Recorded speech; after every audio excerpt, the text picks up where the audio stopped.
பெரிய அடர்ந்த காட்டில் ராணா என்ற ஒரு சிங்கம் வாழ்ந்தது. அதை பார்த்தாலே எல்லா ஜீவராசிகளும் பயந்து போய்விடுவார்கள். அதே காட்டில்தான் மினு என்ற ஒரு குட்டி அணிலும் இருந்தாள். அவளுக்கு உதவி செய்வது ரொம்ப பிடிக்கும். ஒரு நாள் காட்டில் பெரிய புயல் அடித்தது. மழையும் காற்றும் வலுக்கட்டாயமாக வீச எல்லா விலங்குகளும் மரங்களின் கீழ் ஒதுங்கின.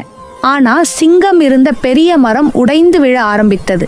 சிங்கம் அதன் கீழ் சிக்கிக்கொண்டு கத்திக்கொண்டே இருந்தது. அதற்குள் குட்டி அணில் மினு ஓடி வந்து, ராஜா பயப்படாதீங்க, நாங்க எல்லாரும் இருக்கோம் என்று சொன்னாள். சிங்கம் அதை கேட்டு நம்பவில்லை. ஆனா மினு வேகமாக ஓடி எல்லா விலங்குகளையும் கூப்பிட்டாள். அனைவரும் சேர்ந்து அந்த மரத்தை தூக்கினர். சிங்கம் வெளியே வந்தது.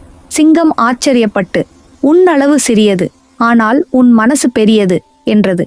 அந்த நாளிலிருந்து சிங்கம் எல்லா ஜீவராசிகளையும் மரியாதையுடன் பார்த்தது.